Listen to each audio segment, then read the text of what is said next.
ও গোপাল দাদু, আরে ও গোপাল দাদু, এ শিগগিরই এসো, মহারাজ তোমাকে ডেকে পাঠিয়েছে গো।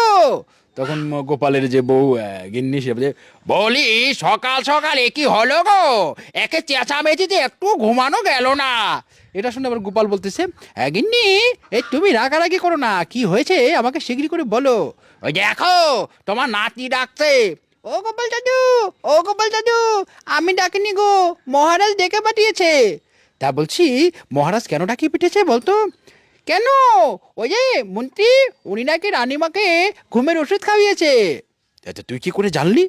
তখন আবার বেগম বলতেছে, গোপাল ভাঁড়ের বউ, শোনো, এই ঘটা ঘটা এখানে না করে রাজ্যে গিয়ে করো, দেখো মহারাজ কি বলে। হ্যাঁ গিন্নি, আমি শিগগিরই যাচ্ছি। এখন মহারাজ খেপে গেছে, মহারাজ বলতেছে, গোপাল শোনো, দেখো রানীর কি বেহাল, আরে কালকে রাত থেকে রানী একেবারে কথা বলছে না। গোপাল তুমি ঘুমালে হবে না, তুমি চেষ্টা করে দেখো রানীকে কে কি খাওয়ালো। এই রাজ্য যদি একবার বেহাল হয়ে যায় তাহলে আমি কি করে চলবো? মহারাজ একদম চিন্তা করবেন না, গোপাল যেহেতু আছে সব কিছু ঠিকঠাক করে দেব।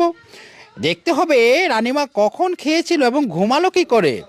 ঠিক আছে গোপাল, তুমি সব কিছু দেখো, আমার কিন্তু মাথায় কোনো কিছু কাজ করছে না।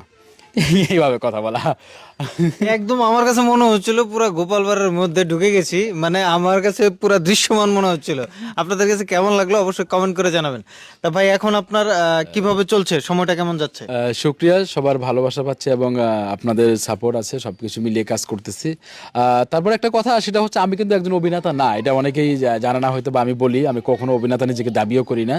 আমি একজন মিস্ত্রি, একজন জুতার কারিগর, একজন টেইলার্সের, আমি কাপড়ও বানাতে জানি, আবার অনেক কাজও জানি।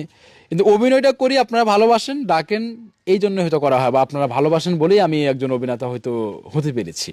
এই শুক্রিয়া, সবকিছু মিলিয়ে ব্যস্ততার মধ্যে সময় কাটছে।